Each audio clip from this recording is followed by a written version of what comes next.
Hello and welcome to Bosch Professional Live UK. I'm Chris. And I'm Danny. And I'm Dharma. And remember that this is a live stream, and this is a very special live stream because you'll be able to ask Chris and Dan questions directly to them right here, and I'll ask any questions you have in the chat. That's right. So, as Dharma's pointed out, this is not your regular live stream. Instead, as always, what we've decided to do, I say as always, we've done this before. What we've done is we've offered you the opportunity to ask any questions you would like. Predominantly, we were going to expect, hopefully, quite a few questions about the previous live stream, which was our newest product launch live stream where we had, didn't we, Dan? Loads of tools. It was a mammoth live stream, yeah. And obviously we had plenty of products that people had questions about, but also generally we actually ran out of time and there were still plenty of questions that were coming in from the chat that we really wanted to have an opportunity to answer. And also in the meantime, we've also had quite a few questions on our social media channels asking us about some of the products, but generally quite a few questions about Bosch Professional Power Tools anyway, because we find when we do the live streams for new products, that really gets people interested in what's possibly coming out. That's it. Even had a look at some of the older live streams to see if there's anything in there as well. So anything that's that we haven't covered yet, we'll also cover. That's right, yeah. So luckily for me, I've got a nice little monitor on my side, easier for me to read than Danny, so I can see your questions coming up as well. But obviously Dharma's going to be looking after the chat. She'll be trying to collect all the best questions, nothing too difficult, I hope. And every now and then she'll wave her little hand around and tell us they've got a big bulk load of questions wanting to be answered. So before we get started, I think we should probably say, Dharma, who have we got in the chat? We've got some of the regulars. We know we've got some hardcore regulars. We definitely have some regulars in the chat. We have PF Cutters, Dave's Workbench, and a bunch of others as well. We've also already had a question on workwear, if there's going to be workwear at Screwfix Live. Well, there's probably going to be some giveaways, Yes. which is kind of the best type of workwear, the free variety. The free workwear, yeah. And again, if you're very exceptionally nice to Danny and I, maybe we'll sign them for you as well. We've done that in the past. If you wish, or if you offer some money, we won't sign them. There you go. Yes, that's right. Yes, that's right. Or if you're very lucky, you could steal one of Dan's hoodies.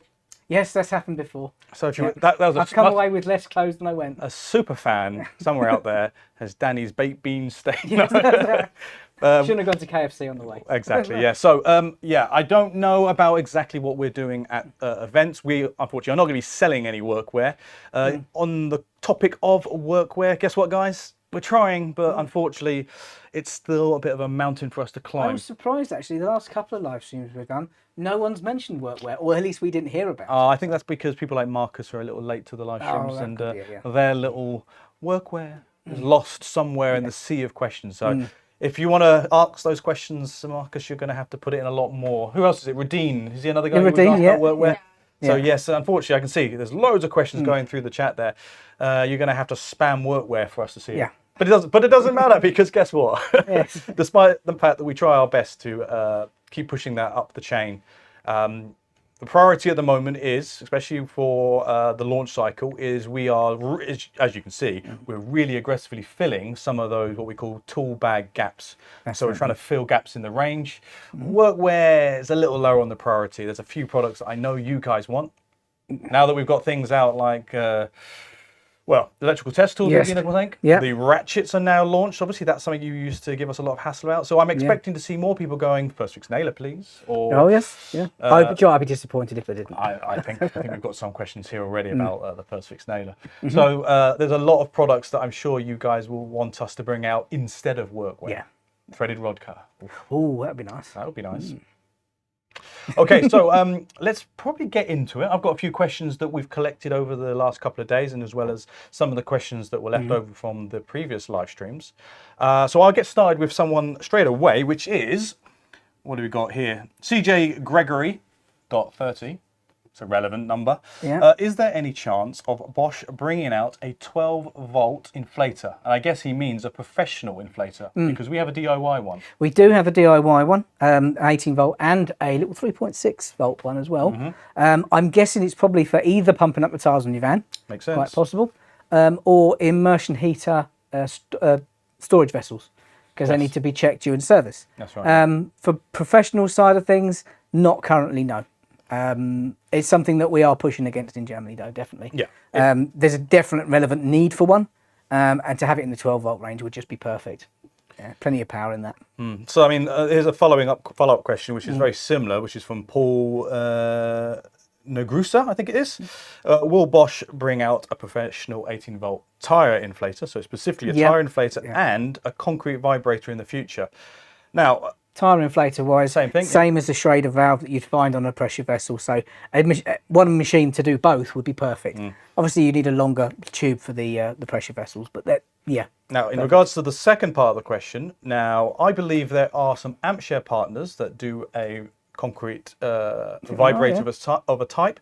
But I have also seen, if it's like the kind of the Anaconda snake style concrete vibrator, I do recall, and I can't say with great certainty, otherwise I'll get in trouble, but I'm pretty sure I saw one of my fellow trainers, Georg, with something that quite resembles, that resembles something that I would call a concrete vibrator. So that might imply that either there's market research being done or maybe an early prototype. But other than that, I cannot tell you any more about that, any products that might be in that category.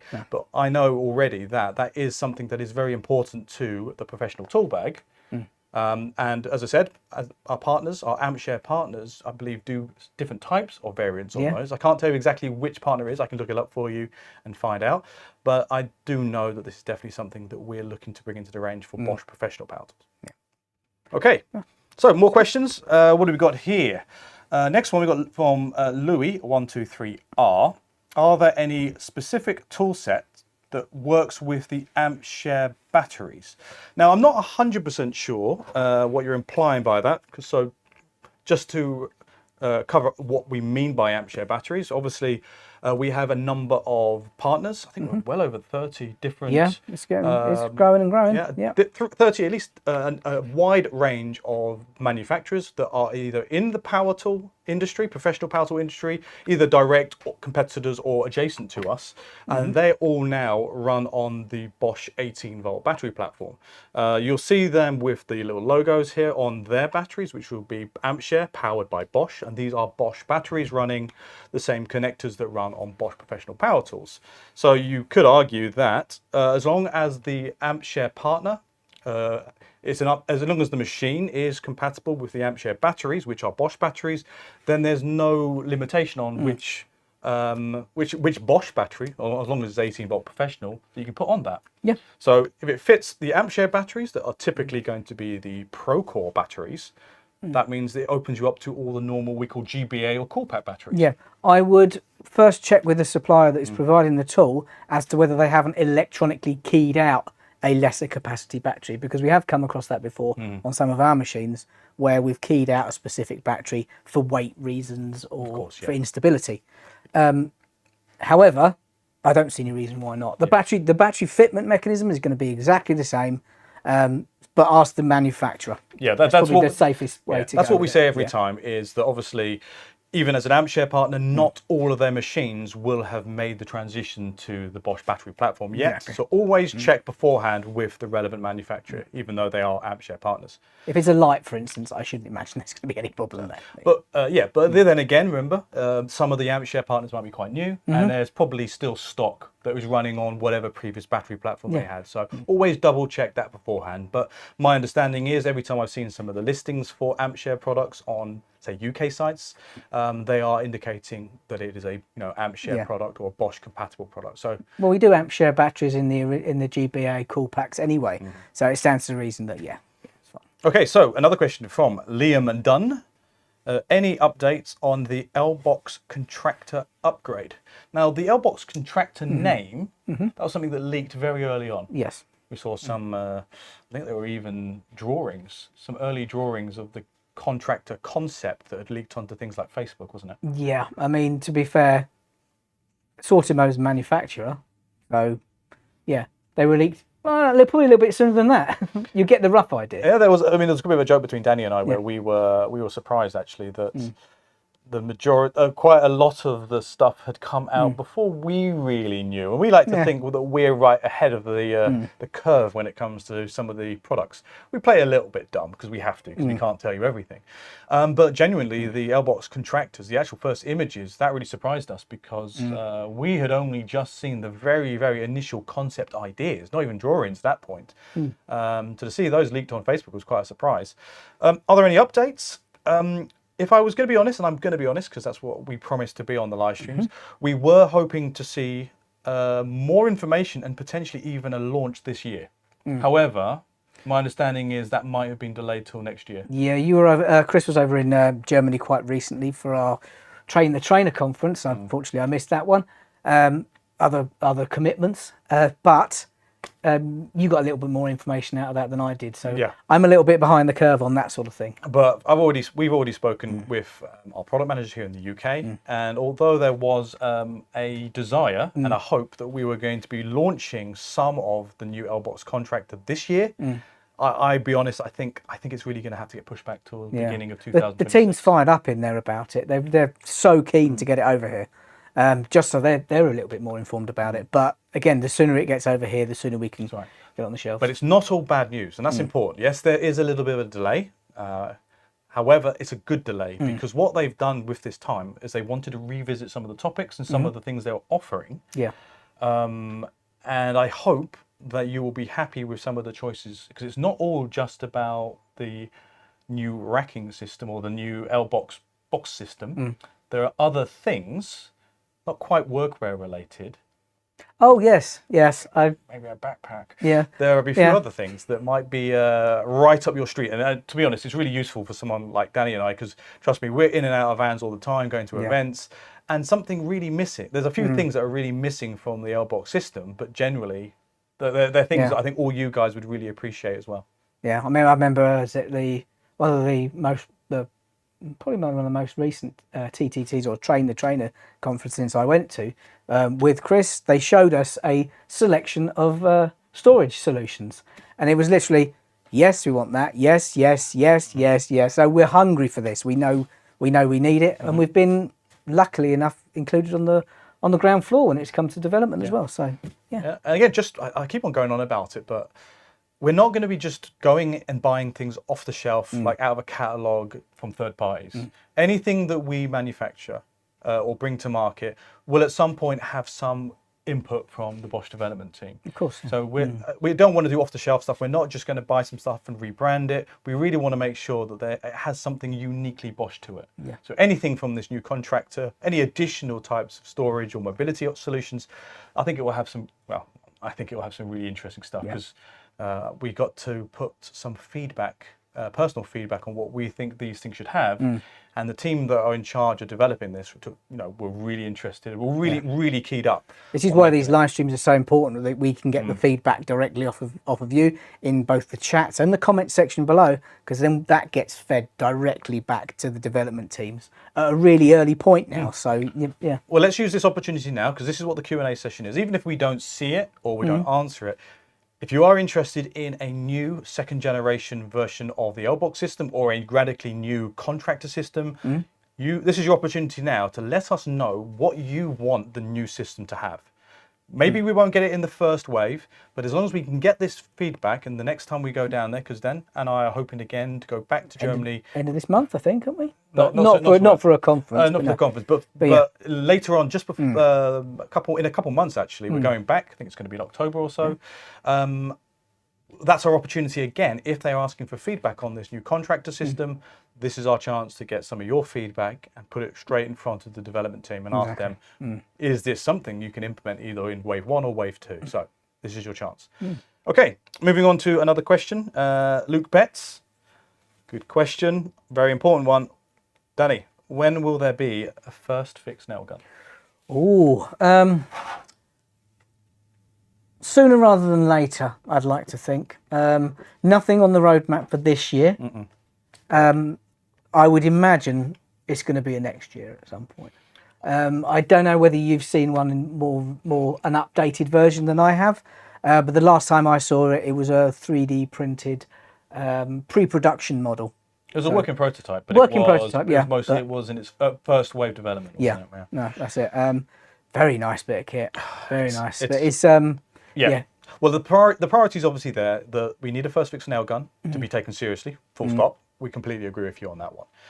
It's definitely something that is necessary for any construction tool bag, is to have that available, that first fix nailer. We know we've got the technologies to deliver it. We can look at our GNB concrete nailer alone. Yep. There are some things that we could probably tease a little bit. I think I'm allowed to tease just a few bits. That the plan is that obviously it's going to be a nitrogen sprung nailer, and we are looking at the opportunity here to make it obviously serviceable via the service center, but also you are able to self-service it. Yes. That's something that I think they're hoping to implement as well. Nothing's final, of course, but again, they're wanting to add that extra level of convenience for you if you are going to be purchasing this nailer in the future. Yeah, I think it's just routine servicing then, yeah, makes it easy for you. But yeah, as Danny says, nothing on this year's roadmap, but I'm very confident. We're very eager to see it, and as soon as we are able to tell you more about it, believe you me, we will.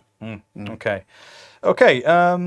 What do you reckon, Dharma? Should we see if you've got any questions, or should we carry on with my little list here? I've got a few questions. Okay. Firstly, hello gentlemen, greetings from Serbia. I was wondering if Bosch is planning to release a staple gun 18 volt or 12 volt Type AT. Staple guns, yes. Now the DIY brand has been very fortunate. They've had quite a few tackers. Yes. PTKs. PTK was the old name, yeah. Yeah. Now we can tell you. I think I'm happy to tell. I'll take the hit on this one and say that I was. You know, when we were talking about nailers before, I was going to throw myself under the bus on this one. Oh, but by all means, you can mention it. All I was going to say was every single time that we've talked about our nailer range, obviously when the initial nailers came out, the initial one nailer that came back out, the standard 18 volt 64. The 16 gauge, sorry, and then the subsequent second generation, which was a range of 5 new machines. I kept telling you guys that yes, obviously first fix nailer we want to come out, but we are not going to be limiting ourselves just to 6 nailers. You know, those second fix nailers and a first fix nailer. That there were going to be a number of other things, including some more staplers and actually some pin nailers as well. Yeah. And I made that very clear that this was going to be a proper, fully comprehensive nailer range, that we were going to be competing very well, in my opinion, with some of those nailer specialists. Yeah. So that was my kind of hint by kind of admitting that I knew that there were more things coming. Yeah. That's all I'm going to say. You were going to say anything? I'd say currently we're going down in gauge, but at some point there will be a jump up in gauge, and you'll end up with the first fix nailer that obviously is on its way. Let's leave it with this. On our new wall, which we have in our training centre, which only the most privileged that come down to Denham and see it will see that there are some things on that wall that might be what you're looking for. And that's all I'm going to say. I'm happy. That's good. Anyway, can't down any more. Yeah, other questions. A lot of them have to do with potential product releases, so we'll go down the list. Firstly, are there any updates on the GOP 18 volt -40 and the GSA 18 volt -32? Not to replay the same record. Refer to this wall that we have in our exactly. Room. This wall that we have. The rumors of that. I mean, you know the name, so you know that the rumors are pretty strong. But they're too new, and we can't tell you about them yet. How's that? But I'm pretty sure that's guaranteed. We've had our wrists slapped enough times. Well, the thing is, the name is clearly out there. The multi-tool is already out in America. Just like we sometimes get some products that come out in Asia first. Yep. So we know it exists. You know the name of it clearly. Is that from PF Cutters? Maybe. Yeah, I think there probably was. Yeah, I mean, there's a few numbers. Yeah, so that name is relevant because that is the name of the new Starlock Max 18 volt multi-tool. And let's be frank, if we've got a sample already, that's a pretty good idea that that's going to be coming out relatively soon. I say relatively soon. We know that will be coming out. Well, let's hope it's going to come out early next year. Yes, that's my understanding. Yeah. Scheduled. And the other one was the Racthet saw, a new GSA 18V-32 to replace what we call the Cayman, which is a really, really popular machine. There are plans to redevelop that machine and bring it a bit more up to date. Yes. Okay, great. Sorry if I accidentally release something. Anyways. No, next question. they know the name. Didn't they quoted the name. That's fine. Yeah. The name's out there. Anyways, next question. Is Bosch planning on releasing an 18-volt cordless fan? I'd love one. Yeah. Again, these are products that the DIY range has, and I'd really like to have a professional one. For nothing alone, other than something to use the professional batteries on. The fact it doesn't exist already, I can only assume would be down to the fact that blowing dust around on a job site, not a great idea. However, if you're on your break and it's warm out, it would be nice to have a fan. It would. Look, I took the opportunity when I had a week off, and it was a lovely week off. But Rub it in. it was a lovely week off. I have a partial tan. I have a proper t-shirt tan now. I took the opportunity to rebuild my porch. Great idea. Except it was the when was it? You it was picked the the worst hottest day. week of the year already. And let's just say I may or may not have had a DIY fan constantly on blowing on me while I was outside while doing the work because it was hot. Is that where that fan went? That's where that fan went. Oh, okay. Along with the 15 gauge nailer, as you know. Yes, I know. Yeah. Made my life so much easier. But that fan, trust me, even though, yes, I don't want to blow dust around it, and a lot of people, maybe they want to use it to like dry things quicker. It'll just circulate air. I just needed it to stop myself from absolutely melting. So I can absolutely understand the need for it from a professional and a non-professional reason. No, 100% agree. Fingers crossed. This is the kind of thing that wouldn't take the Bosch team very long to develop at all. Thing is that the DIY one came out of nowhere. There was really no idea of it. It was even in development. So you never know. The same thing can happen with the Pro one. Yeah, fingers crossed. Again, this Hopefully. is something that I'll push up the line and say, look, there's a few things. The inflators, I 100% think that there should be an inflator running on the professional battery because anyone who's got a van, you'll want one, regardless if you're a boiler installer. And you've got higher capacity batteries as well to run it for longer. So exactly. it makes sense. And the same thing for the fan. So these are two products definitely that I know exist in the DIY range and that we're putting pressure saying, hey, we would love to see a professional version of this. There are a few products within measuring tools, hint, hint, that DIY have had. Yes. Moisture. Yeah. Humidity. That we want in the professional range, and I'm very glad to say that they're filling that gap because it's silly. It's sometimes silly when the DIY range has products that the pro range really should have too. Forcing people to buy into the DIY range while being professionals, it's not the right. It's just not the right thing. That's what I'm saying. No. Okay. Sorry, I might going to go a little rant, but that's what you're going to get out of me if it's a Q&A live stream. You're going to get the God honest truth. Yeah, I have to deal with this all the time. Dama, any more? Yeah, one more for now. Are there any chance that Bosch will release some 18-volt compressors? 18-volt compressors, not that I've seen of. I mean, you're talking high pressure, presumably, rather than sort of the inflator level. I mean, what sort of... Air compressors, proper compressors. It might be interesting. It might be worth again seeing if any of our AMPShare partners might do one. I can't think off the top of my head, but I know that there is quite a varied amount of products out there. Yeah, I think there are actually. I'm trying to think who it is, but I can't think off the top of my head. This is something that Danny and I always struggle with because, trust me, it's hard enough learning the Bosch Professional portfolio. It's hard enough now because every time we do a new launch, there's 20 to 30 new products every time. I would have a check with Wagner because they do a lot of paint spraying equipment. Maybe that's true. They've got a compressor on AMPShare. Yes. And if you aren't aware, so if not, I'd definitely check the other manufacturers because it's quite possible. Yeah, Wagner is a relatively I think they're not new actually. No, they've been around for ages. They've been around on our AMPShare partner for a while. But my point being there is it's hard enough learning all the Bosch power tools. It's hard then trying to learn every single one of the 30 plus AMPShare partner products. Yeah, it's a little too. My brain's too full of Bosch stuff as it is. So feel free to check out those guys and see whether or not maybe they might have something in the meantime. Okay, so thanks, Dharma. Let's get back to my little list. Here we go. From Soundscape 3071. I'm glad you're doing the names today. It's okay. They are. I have checked beforehand. They're all legit. They're all safe. They're all PC. Loving the new sander polisher product line. Is there anything in the pipeline for a 90-degree die grinder style product based on the 12-volt sander line? Ah, you've got it with you. Yeah.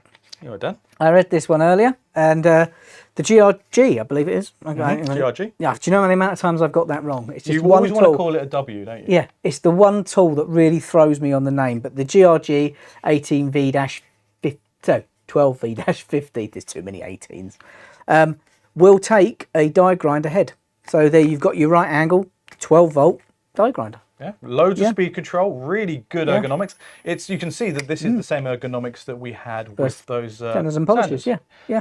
And actually, it's an outstandingly nice machine. These are one of those machines that turned up along with the little grinder, the cut-off tool, the 12-volt cut-off tool, that we took a look at when they came in and realised that it was a complete departure from the usual style and development that we put into power tools.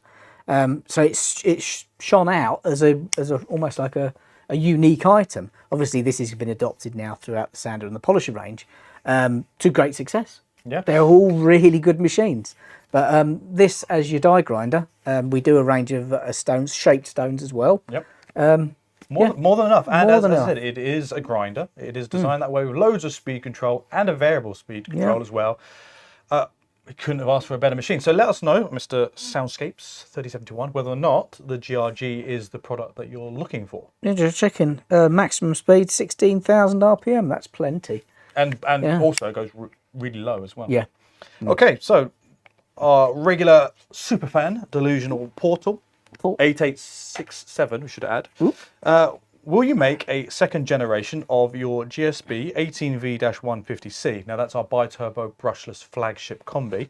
This time adding more power to about 190 Newton meters or above. Want to hold on to the end of that? Do you want your arms? Kicks back? Do you want your arms? I mean, you're going to have to. Okay, hold on, I'll come to that in a minute. Would be so perfect in. Would be so perfect. Would be in a perfect addition for a second generation, as more power will suffice. Now, we joke about it. 150 Newton meters is already feeling like it wants to snap my arms in half. Yeah. Regardless, just the pure power. Imagine using first gear driving. When I first demoed that was meter long, 12mm screws. Yeah. No pilot drill, straight into pine. It sounded like my bones were breaking. It was telegraph. It was telegraph pole, wasn't it? It was treated timber. But yeah, we did telegraph poles, but we also did the big, I think it was 5 bits of pine together because we couldn't find anything deep enough. Yeah. And as it was drilling, screw driving into that pine, it was tearing it open and cracking. Yeah. I couldn't tell if it was my arms or the wood breaking, but I couldn't hear over the sound of it, to be fair. No, my point being, I make jest. It's 150 Newton meters is already a lot of power. Yeah. Yes, more power would make that application, that very, very specialist application, a bit easier maybe. But more than 150 Newton meters of direct torque would need you to be, really, really aware about using. Like how long we had to make the side handle on the 150. Legislation-wise, how long? I don't know whether it would fit in an L-BOXX. Yeah. So power-wise, we know we can deliver it. We know that the Procore bi-turbo platform is able to deliver that much power. I think the issue would be if you had a more powerful direct torque motor in a combi.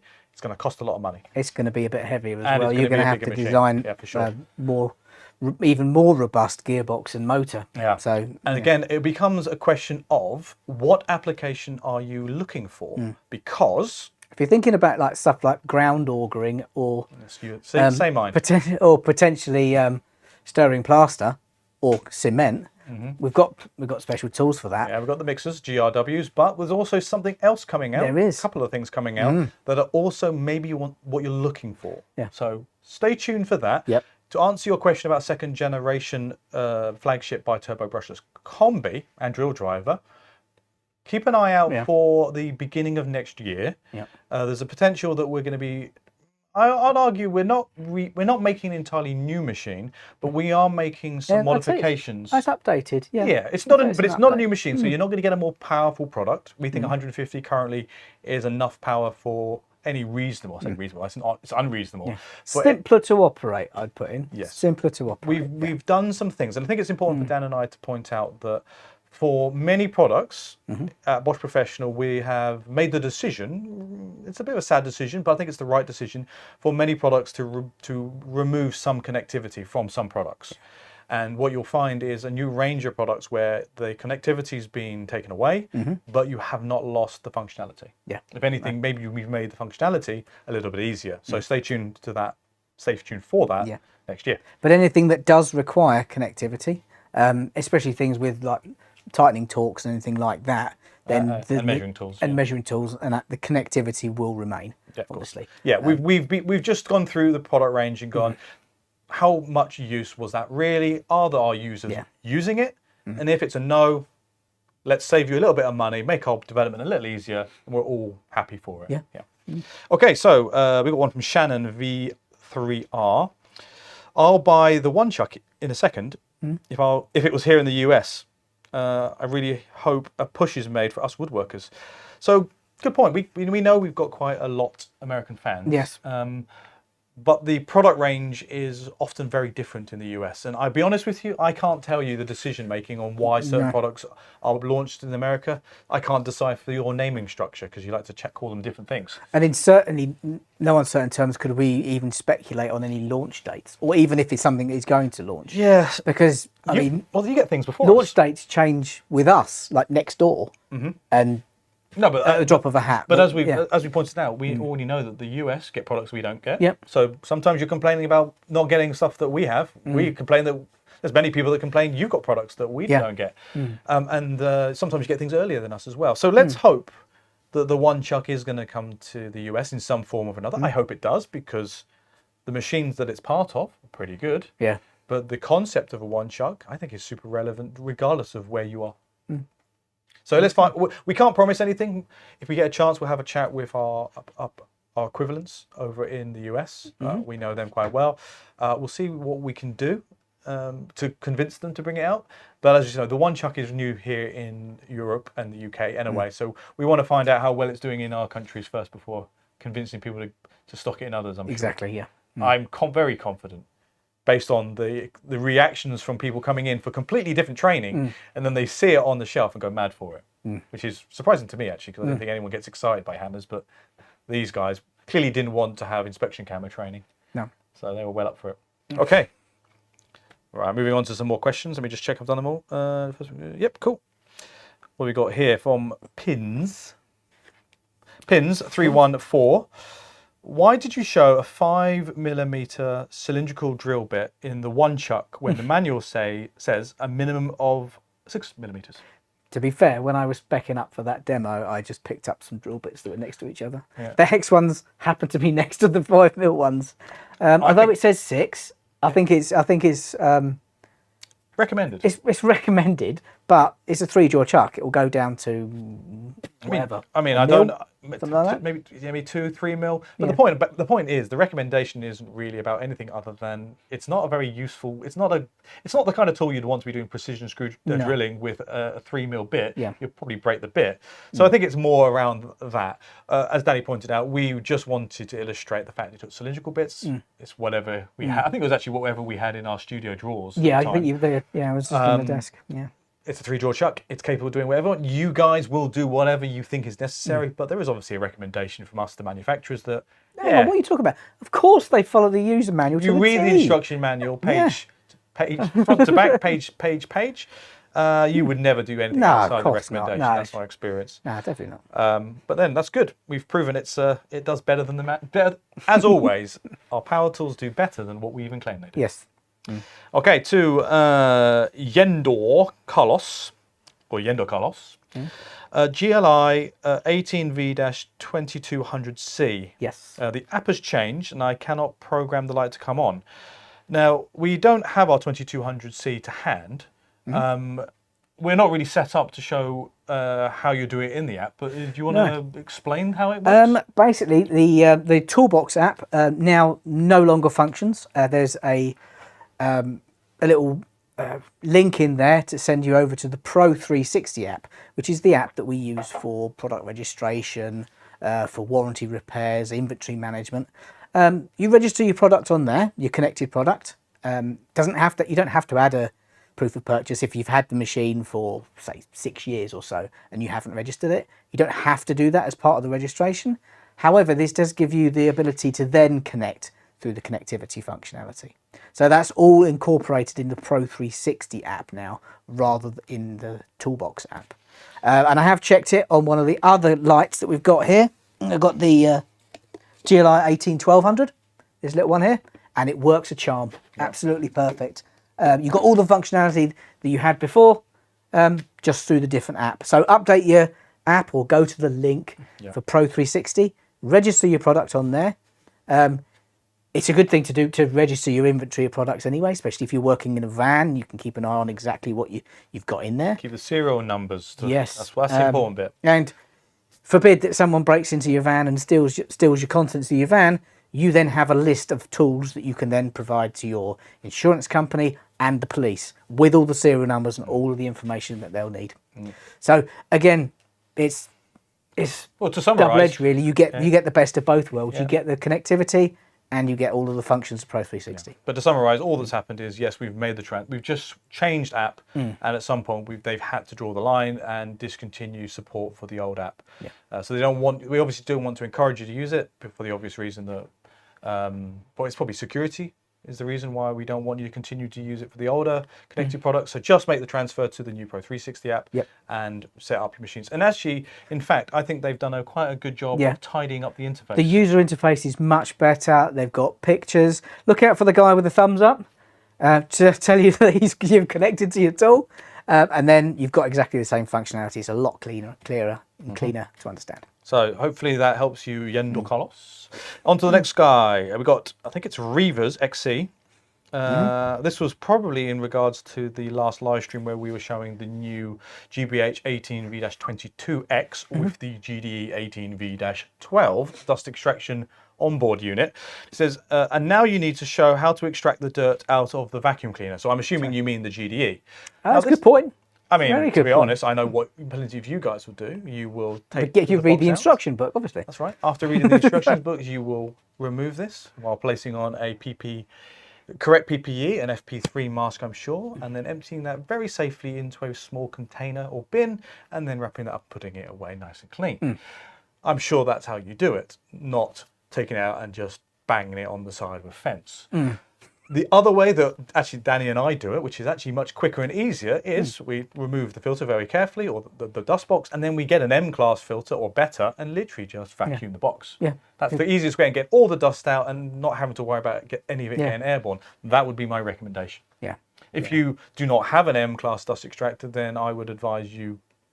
Well, I either get one, or again, the bag round the wrist with the tapping in there and trying to take your hand out without the puff of dust coming out, obviously. But yeah, the M-Class vac is the best solution. Absolutely. Okay, so cat's meow, 5313. Bosch really needs more worksite support tools like a fan. There we go. All the competitors have it. It's clearly a market. Yep. So we've already covered that one. We 100% agree with you.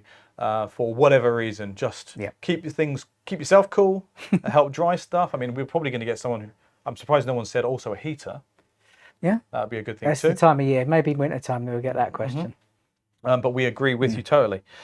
What do you reckon, Dharma? A little bit of a break or? A lot of questions actually. Okay, let's go. Firstly, are you still going forward with Bluetooth connectivity without the physical Bluetooth module?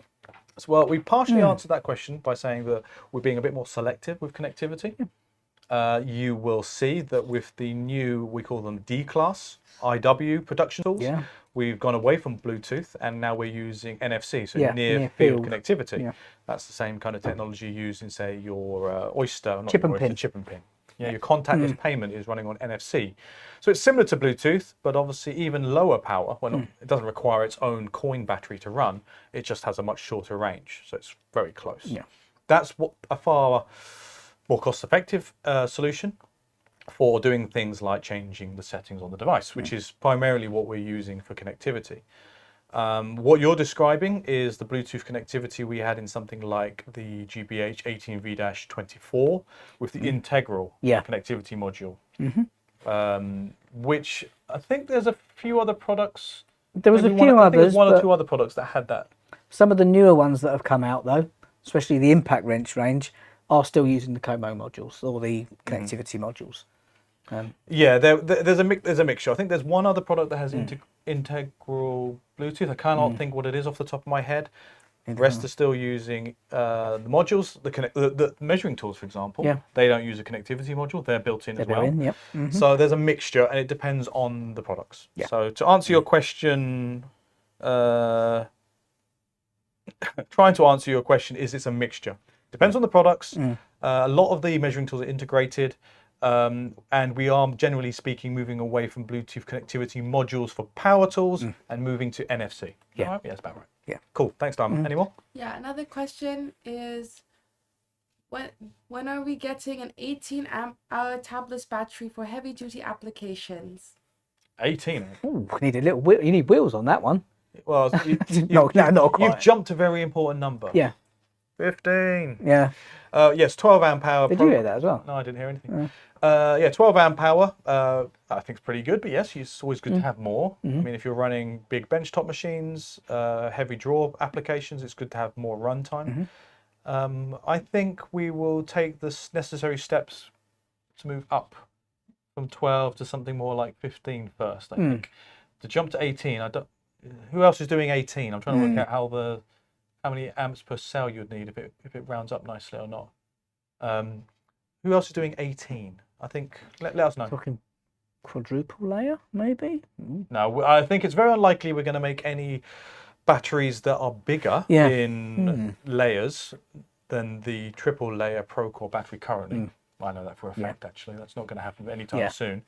So it entirely depends on the amp hour capacity of the cells going in there. They're currently 4 amp hours. Yep. We could get a little bit more out of them. Yeah, I think so. Yeah. And I think in the future, you'll see that we probably will want to also utilize our tabless cell technology in more of the high energy batteries, the Procore and Procore equivalent batteries. That may or may not come with an additional amp hour boost. Yeah. So we'll see. We'll find out. Cool. Dara. Great. Another question is, will there be a 12 volt multi-charger similar to the 18 volt one?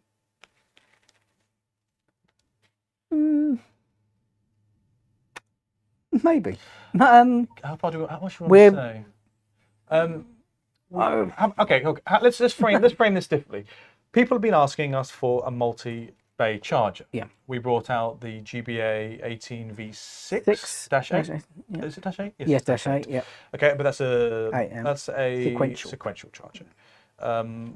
We do know that we do know of, and unfortunately, we had to delay it for silly reasons, not silly reasons, but for reasons. Yeah. Annoying reasons. We had to delay that. Frustrating. Yes.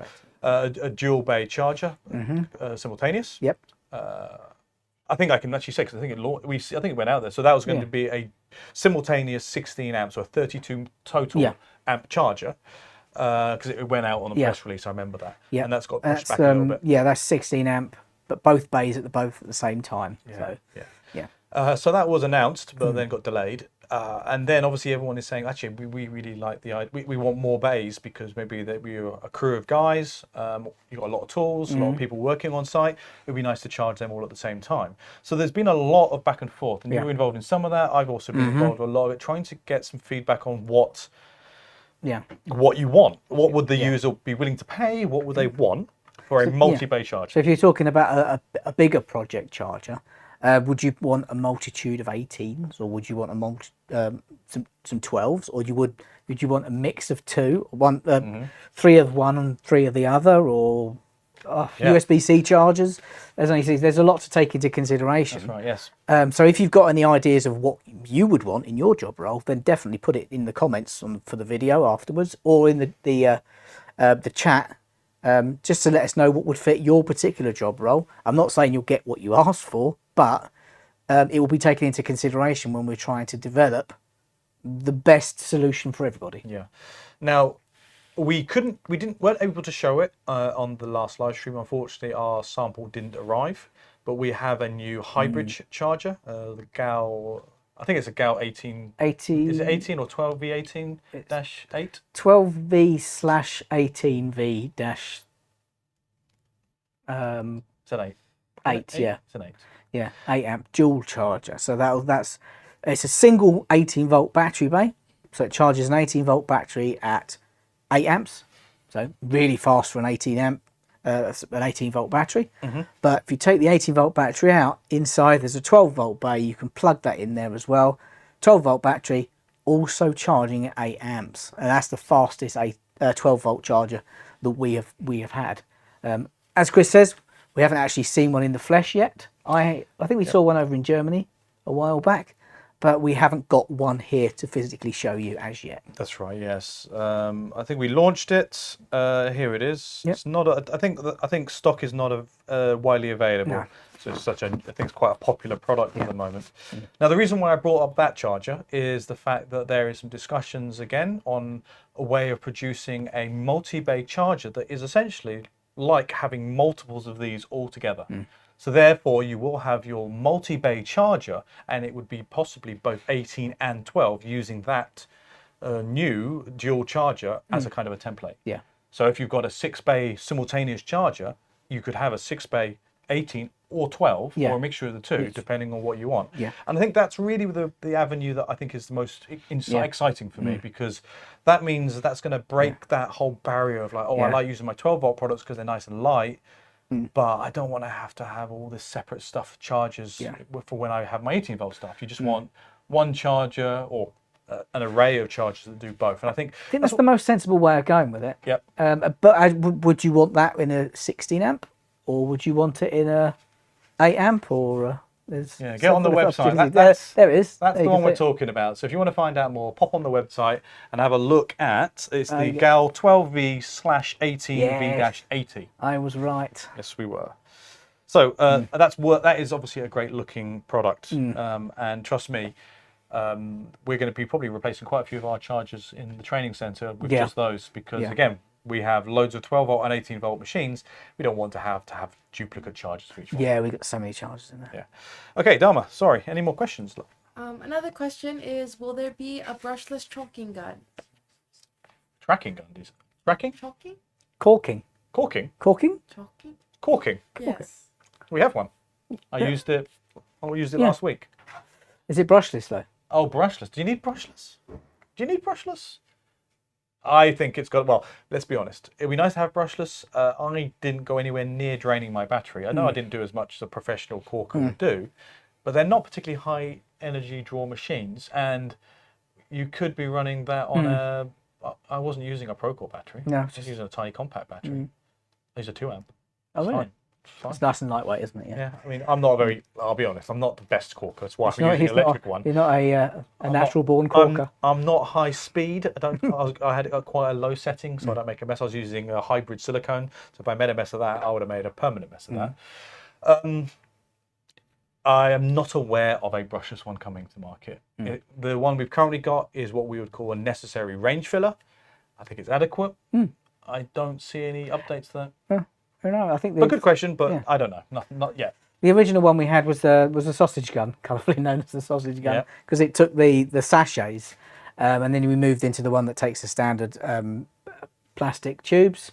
But it's a great tool. I'm not sure that it would really benefit from a brushless sticker. Yeah, sometimes chasing the brushless label, Dragon. the dragon of the brushless machine, it makes sense for a lot of products. Don't get me wrong, but some tools, you're not going to get a massive advantage, especially for something like a low draw machine, which is the main benefit of a brushless machine. I mean, yes, you could argue it's got less maintenance on a brushless motor machine, but again, something like an electric caulking gun, it's quite a slow turning motor. Exactly. There's not the wear on that, and you're not. Anyway, yes, there are advantages to brushless motors, 100%.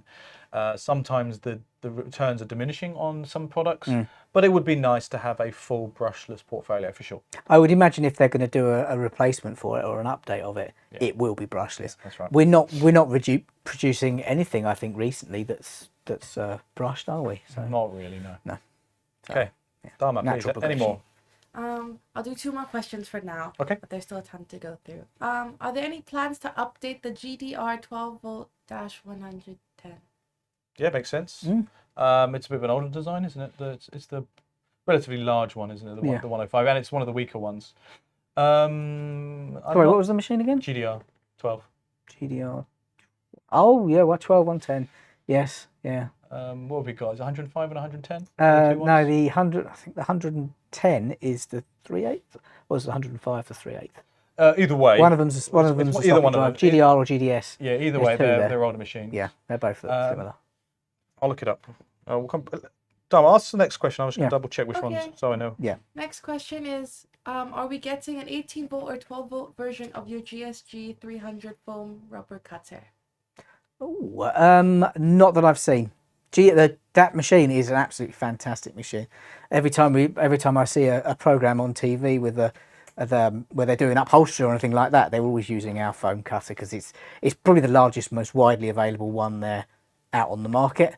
However, it's usually used in workshops where there's a ready power supply, so they're plugged in.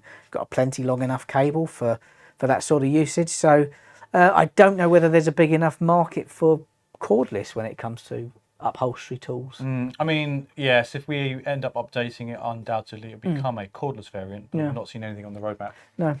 Yeah, it's that one. Yeah, that's the one. About, yeah. So yeah, it is the GDR. Is it 110? Yeah, it's the 110. Oh. So the 12V-110, I would argue, is one of the older models. You can tell because it has the older EC logo, electronically commutated. Yes. Brushless motor. It is one of the older designs. It's still a good machine. It's one of the speed control as well on the top, electronic speed control. So it's a good machine. But nowadays, it probably looks a bit on the large side compared to some of even the 18-volt machines we bring out are so much more compact. I think you can get a Series 2 motor in that. Yeah. You could make a really seriously small impact. But what sort of torque would you require? I mean, you after a higher torque for an upgrade, or let's see, because we know that there are a number of 12-volt machines that are coming out. Yes, new generation 12-volt. I mean, we promised more 12-volt machines. I felt bad because it was taking a long time for those to come out, and I felt like I'd lied to you guys. And then suddenly they're all coming out at once. So, but there are. Remember, there's a new Flexi Click, which is going to be pretty compact and will probably rival that for torque. Oh yeah. So there. Yeah. No. Oh, and actually won't rival it for torque, so that's silly of me. Size. But getting a GDR, yeah, maybe. Those machines again came out of nowhere, so maybe there'll be an update to the GDRs. Well, General Technology's moved on a lot more since that machine, and there are other manufacturers that are making them smaller, so there's no reason why we can't as well. So as Dan points out, the new second generation motors that we had on the 18-volt, the GDR 18V-220. See, yeah. If you have that on that equivalent on the 12-volt, which again could literally come out of the woodwork like instantly, because that's what happened with some of the new 12-volt machines. That would make sense. Yeah. Because you are right. It's an older design. It would be nice to have an update. Yeah. So let's stay tuned for that. Let's fingers crossed that means early next year we'll see something, because I think the roadmap's pretty settled for the end of the year. Yeah. And I haven't seen any more 12-volt. No. Those were 2 questions, wasn't it, Dharma? Yeah. So let's get back to my little list that I had of previously gathered questions. It's just about 6 o'clock, so we're doing okay. All right. Will the flagship combi drills, the GSR 18V-150 and the GSR 18V-90 Flexi Click, be upgraded with the same second LED under the chuck as the new entry-level LEDs? So they'll be independently controllable from a connected app. I know why. Yeah, I hope so, as the foot LED always shines in my eyes. Yeah, there you go. Every time we try and demonstrate tools, I think put your thumb over it. Yeah. Exactly. Yeah. I mean, obviously it's designed to be pointed away from you. Away from you. So what he's referring to there is some of the new combis that we've had. So the GSB and the GSR 18V-65 is our new, let's call it entry level combis and drill drivers, and they have now got the LEDs on the bottom, and again another one below the chuck. We typically, actually, should point out, so does the GDR 18V-220. Yes, that it has does. 2 LEDs too. Yeah. So I would argue that it is something that we are obviously bringing out on some of our new machines, especially the ones that are not reworks of old machines. So some of the newer machines, for sure, they seem to be doing it. I can't say if there's a consistent rule on which machines will get it. I've seen some other ones that now have, obviously, they have the LED array, the 3 array on them, like the new 215 driver, impact driver. So there's, again, it's a lot more useful to have the 2 LEDs. Historically, you'd have the LED pointing at a short screwdriver bit, so you could find out where that goes if you were in a dark situation. However, if you put a long screwdriver bit in, all you could see is the chuck. So, yeah, having a more of an array of lights spreads the light further and allows you to get more of a fix in the dark. There's something that turned up today. Something that turned up today. Do you know if that one? Did you see if it had an LED on it? No. So it was the same. Yeah. So again, we'll see. It does seem to be a trend on the completely new products. You've described whether or not if we update some existing products, whether or not they'll have a second LED. I think that those, if they get upgraded, I don't think they'll get the second LED, but I think a next generation from those might. So however you look at it, not second wave, maybe the third wave may get an additional LED. Okay. So from Jabberwock 28, what are the specs on the new ratchets like speed and torque? I'm a blue guy through and through, but I have to rely on another team for my cordless ratchet and rivet gun. Until recently, I've been very curious about the ratchet. Did watch the live stream. It was a doozy. Well, thank you, Jabberwock. I was going to be a bit mean and say, you clearly didn't watch it in enough detail, because I'm convinced that I think you went through the speeds and relevant torques, but max torque 60. Yep, it's in the name, max torque 60. The only one that had a speed controller was the 18 volt. That went to 400 max RPM. You're on it today, aren't you? Well, no, I'm cheating a little bit. I know. But I knew that was 400 just to double check the different RPMs. We're looking at about 130 for speed 1. It had a speed selector on top. Looking at around 265 for speed 2. When you can get thread diameters out of there as well. Well, we have recommended, but I'm not going to bore you with that. That you don't need that. You can obviously go to the website to find all the specs. I just wanted to double check because the 12 volt, just to clarify, is obviously variable speed trigger only, no electronic speed dial. That goes from 0, obviously, to 230 RPM.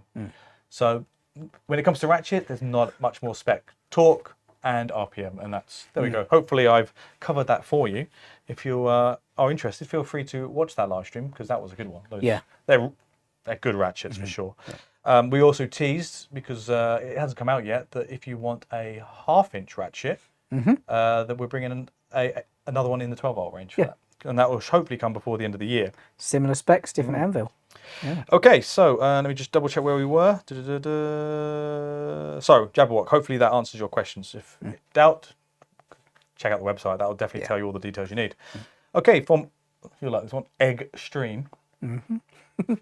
Can we expect in future releases a new generation of outdated tools from the 12 volt range, like brushless jigsaw, recip, circ saw, a tool-free blade change multi-tool? That'd be good. Yes. Higher torque impact drill. Okay, 12 tools are awesome, but they're a little bit behind. Yes, and I would agree. That's one of the reasons why we're saying, look, there are a number of tools coming out that are going to be updating it. Yes. I've not seen these ones, though. Not those ones, no.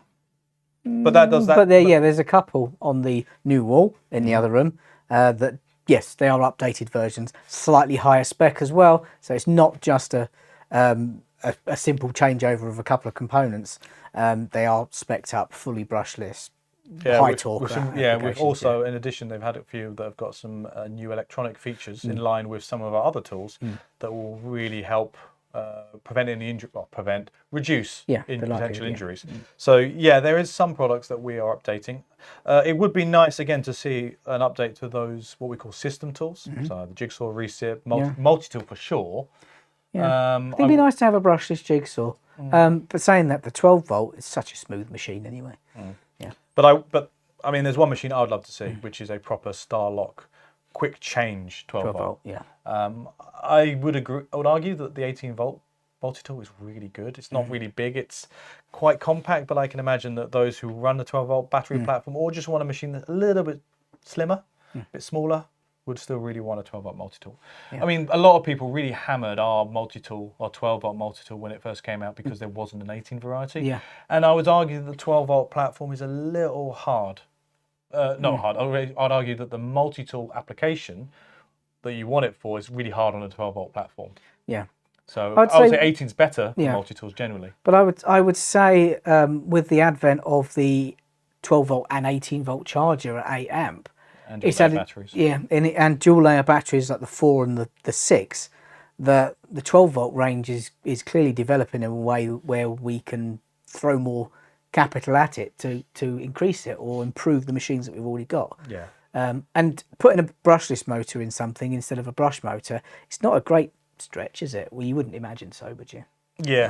But his feedback there saying that some of the tools are a little bit out of date. Yes, we agree with you. And we are always happy to see a new 12 volt machine come out, regardless of whether or not we expected it or even wanted it. It's just always nice to see that the 12 volt range is being looked after. There's many other brands out there that have kind of abandoned everything other than their main voltage range, and we don't want to be the same. We want to maintain the small machines as well. I'd probably leave the router and the planer out because they're absolutely perfect on their own. They're absolutely spot on. What would I want though? I would like a 12-volt router with a plunge base. Yeah. That'd be nice. Yeah. But again, who needs it? Who needs it? The 18-volt one, that's got some beans. Yeah, it really does. Yeah, that's a cracking bit of kit, that. Okay, so Peter Green, 6177. Can you help my Bosch second fix nail gun does not fire the nails all the way in. I've done the depth settings, but the nails are still proud. This is something that both Danny and I get quite a lot of feedback on. This is something that we have spent quite some time looking at, trying to understand, if I'm being honest, why people are not getting the same experience we do. And can I be blunt and say that... you can. I think, take the bandage off quick. Yeah, I'll take the bandage off. Stop being limp-wristed. No. Yeah. With any... You got to resist the recoil. Yeah. When you're talking about a pneumatic gun, the action is very, very fast. Where the way that it will fires the pin down the gun and knocks the nail into the wood. You don't get much time for recoil. The weight of the machine will then drive the actual nail into the piece of timber. And the same with pyro as well. If you're talking about pyro, it's momentary. It's done. With a flywheel drive machine, however, the action takes slightly longer. You're running a metal flywheel into what's effectively a soft metal brake pad, which is then driving the actual nail into the wood. So you're going to get a bit more recoil off that than you would do off of a pneumatic or a pyro nail gun. You need to resist that maybe a little bit more than something that you would normally be accustomed to. We should point out, I think it's important to note, that compared to some other nailers out there, the recoil on ours is dramatically less. Yeah. Like the felt recoil is a lot less. Yeah. However, as Danny points out, that you still need to resist it, even though it's still lighter than other people's that you're used to. Yeah.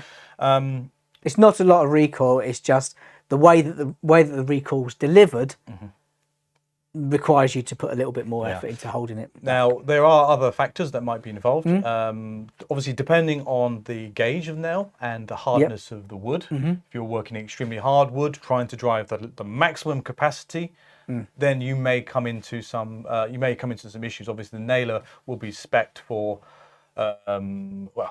it won't be spec'd for the hardest iron wood or whatever you've got there. So you might have to run with thinner nails, so you can't run max capacity on those.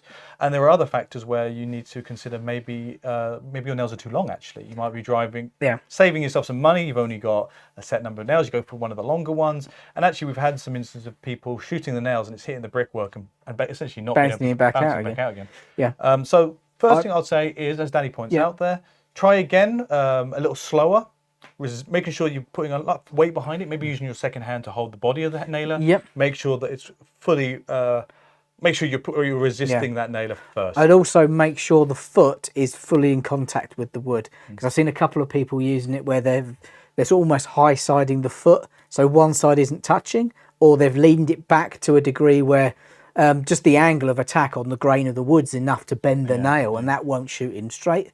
Try that first. And try not to move too quickly if you're trying to use multi-fire mode as well. Again, it's the same problem that as you're trying to move quickly, you're pulling off the nail away from the material as you're firing the nail, and obviously that's why you end up with a half-seated nail. Or you get a half-seated nail. So, not as obviously electric nailers cannot be as fast or act the same way as pneumatic, but in my personal opinion, especially with the second generation nailers, more than fast enough when it comes to rapid fire, providing you've got either good technique and that's it. As long as you've got certainly quieter. Yeah, certainly quieter. And if anything, will fire the nails faster than I could do a good job. If you're having to put 50 nails in the same place that quickly, you might consider whether or not you've done the fixing. I'd use a screw. One screw, except for 10 bent nails. I'm sure I'm going to offend some Americans. I've seen I've offended some Americans when I've seen some of their woodworking. And rapid fire doesn't mean you have to do 40 in one place. If the rafter's not in the right place or it's too short, they put 50 nails in instead. I'm like, no, maybe just cut it to the right length. But yes, jokes aside, that is probably our pro tip first. Again, resist recoil, go a little slower, and then see what performance you're getting. Also review what nails you're using and what wood you're using. Exactly. Feel free to come back. Feel free to reach out to us again if you're still having trouble. And again, if you have further trouble, feel free to come through our service department. Give them an email or a question. Ultimately, probably Danny and I will end up answering the questions anyway, and we can try to help you out. Best thing to do for us really is if you can get some kind of video to show us exactly what you're encountering, because otherwise we kind of have to guess, and there's so many factors involved. It could be all kinds of things. Yeah. Okay, so moving on. Here's a very straightforward question. It hasn't got a name on it. Maybe it was one of the guys previously asking this question. There hasn't been a bi-weekly stream. Has it been discontinued? You're correct. Danny and I have decided that in order to do a higher quality live stream, and obviously not to exhaust all the different contents, we were going to bring the live streams down to once a month. Hopefully that's been a good thing. Hopefully we have managed to so far not do a very good job of it, because we've managed to put in a Dremel live stream, DIY live stream. So there was a requirement. There have been other things. Maybe you might have seen our lovely mugs on other channels, such as Dremel and DIY. But we also wanted to make a decision that we wanted to bring more value to the live streams every month, add a bit of time to add a bit more value to it. So if you want us to do bi-weekly, bi-monthly, or bi-weekly, let us know. But I do think that, again, this is a good example. This one was literally only a couple of weeks after the last big one we did. So I think we're going to be a bit more flexible with it. For big topic live streams, specials, we're going to do them once a month. New launches, obviously, they are done every 4 months. And maybe the Q&As, we might try and squeeze those in a bit more ad hoc. Where ideally, after a new launch one will be the most beneficial. But yeah, clearly there's enough questions out there. We said this last time when we had our first Q&A live stream. We were astonished at the amount of questions, that we could get through, but mostly the amount that we got. So again, it's definitely something that's required. I can see Fenor's asking, could we maybe air the live stream a little later? 5 p.m. is a bit hard to get home from work and in time for. 5:30 might be better. Right, so here's the rub. Do I look tired? I look okay, actually. Now, bear in mind that obviously Danny and I are doing a normal shift, so to speak. We do our normal day job, and then obviously we do the live stream, and the rest of the team obviously do the live stream technically after hours. Yes. Now, that's how dedicated we are to obviously wanting to communicate and get the message out there. I think we used to do them at 4. We did originally, and then obviously we realised that 5 o'clock's a more reasonable time. We would love to do it a little later, but we have to balance that factor up of, well, we'll be here quite late. And as much as we love being at work, I've been assured that you do actually have a life outside of Bosch as well. Is that true? I have not seen evidence to show that. I go home and build a porch as well. Exactly. Look, so the question is, I absolutely agree. So maybe what we'll do, as the fact that we're gone now to once a month on the live streams, maybe then we could make a compromise by doing laters. We definitely don't want to do a late live stream every 2 weeks. We got locked in before. We have been locked in by security. They didn't even know we were still here, and the gates were all the doors shut. We got locked out of our department. And we had to ask permission to unlock the main gates as well, so we couldn't drive out. So there is a question of what is the right time. Say 5:30 there for a later stream. I mean, ideally, I'd reckon 6 is a great time, but I don't want to volunteer that. And as you know, I like talking, and if we started later, we wouldn't get out. We just wouldn't leave. We'll get bunk beds and stay here for the next morning shift, because obviously we have to come in and do our normal day-to-day in the morning. Got an early morning tomorrow as well. Yes, we have. So, totally agree. We will try and do later live streams if possible. We'll put it up for a debate.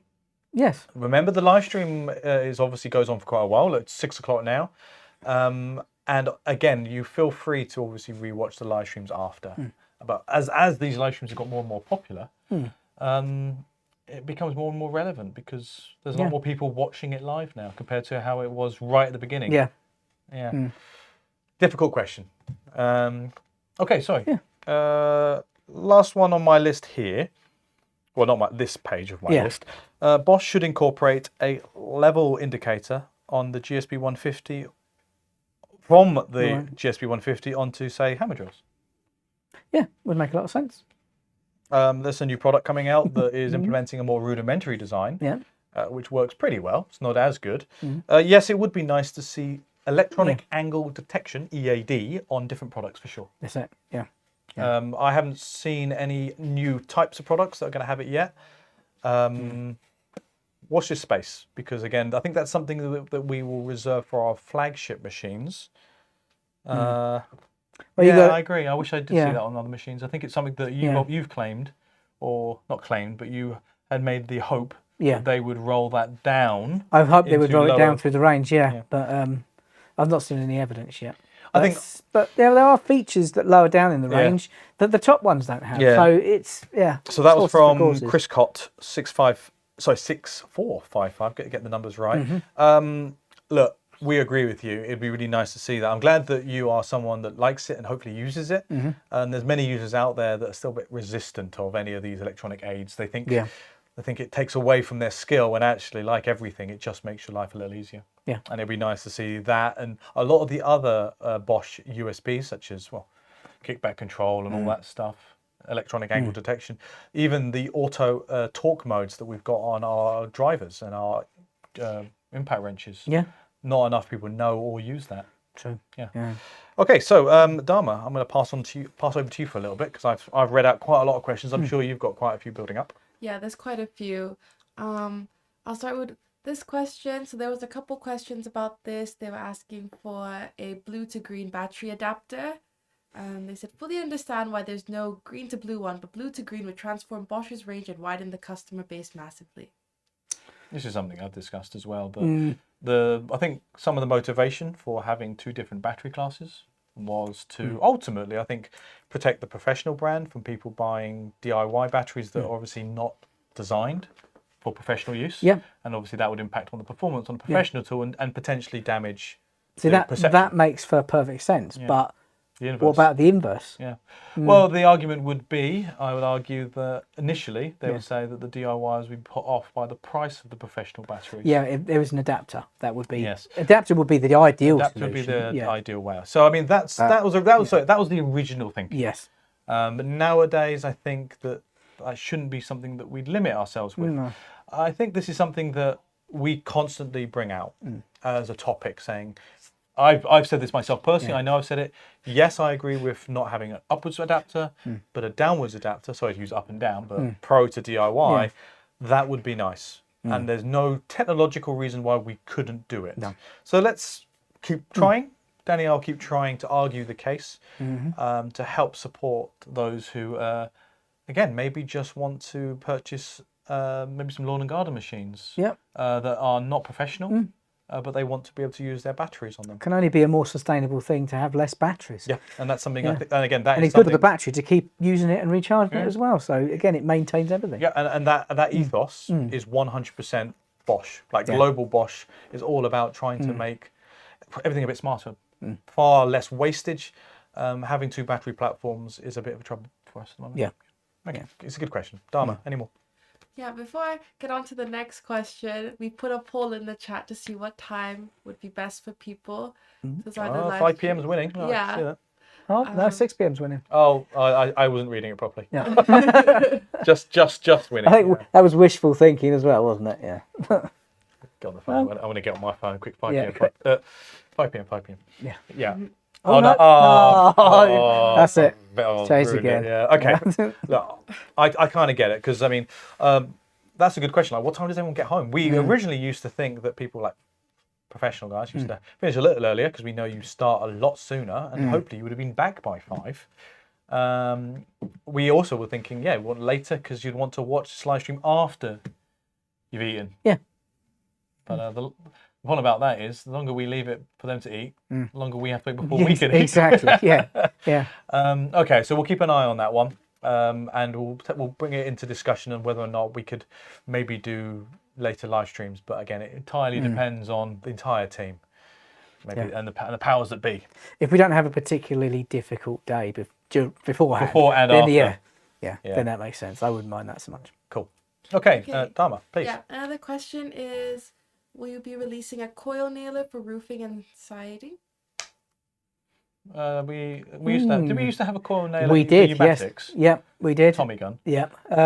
I'd probably wait for the first fix to come out first before we were to in cordless to go before we were going to sort of the larger gauge nails or the coil for a ones. roofing nailer would be nice. Felt. Yeah. That'd be interesting to see, because again we're fixated on the first fix nailer, both internally and you guys as well. That doesn't mean that that's the only heavier duty nailer coming out. Fingers crossed, maybe they are bringing. I know they're bringing out tacker holes. Yes, that's bigger. Yeah. Oh, yeah, that's what I was thinking about. Yeah. But I don't know if they're bringing out something that would be more for like roofing. Yeah. Yeah, because a roofing nailer would be different. We were saying earlier when we got shown the early prototype, then there was sort of like, so this is the early prototype. Oh, well, then we got this and this and this and this, and then we didn't talk about that lot. We talked about the first fix because it was in front of us. So there's obviously plans. Yeah, I would in the background. The only thing I haven't seen is, I mean, I'd imagine that a roofing felt nailer would have to, well, a coil or whatever would have to be. I would say externally fed or something like that. Yeah, but it would have to be because the heads are quite large. Exactly. So it'd have to be an entirely different machine for sure. It won't be an adaptation or adapter. But I haven't asked about that, so maybe I should. Okay, good question. I'll ask about that. Yeah. Okay, Dharma. Okay, great. Next question is, any plans for new plunge saw or upgrade for Bosch GKT 18V-52 GC?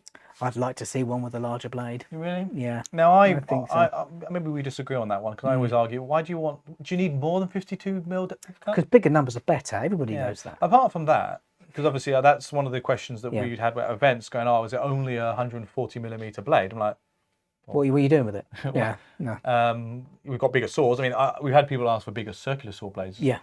Circular saw cutting depth as well, because we max out currently at 70mm. On cordless, yeah. We've got bigger on corded. Yes, it's true. But that's whatever. Well, we have in the other room anyway. Whether it's still per range, I don't know. But then that's the question, because obviously we know that some competitors, again, I think it's coming mostly from the US, that there's some competitors that have made some. I would argue, from my UK sensibilities, it's ridiculous. It's large, unnecessarily large machines, and therefore cutting depths. I don't know whether or not that's needed in the UK. Don't know if it depends what applications. You've seen it, haven't you? The ones I'm talking about. Yeah. They're like monstrous. It's like a metre depth or something strange. It's not chicken soup. Who's having veggie soup? What do you mean? What do you mean PF cut? Completely distracted by that. Well, we're talking about that's not me now. plunge cut. Yeah. New machine. Update to the 52. Well, the 52 is a good machine. Yeah. It's a relatively new machine because it's a bi-turbo brushless machine as well. I anticipate that there will be a relaunch of that. Yeah. Because it's a bi-turbo machine, and that might get a minor tweak. Or maybe not. I don't know. I don't know if it needs one. But if you're looking for a by always pop in the chat what you use your saw for, and if you do have one with a larger depth of cut, what do you use that specifically for? I bet you they will want a scribing blade, like someone else on that plunge saw, because that's a nice feature when working in furniture board and melamine.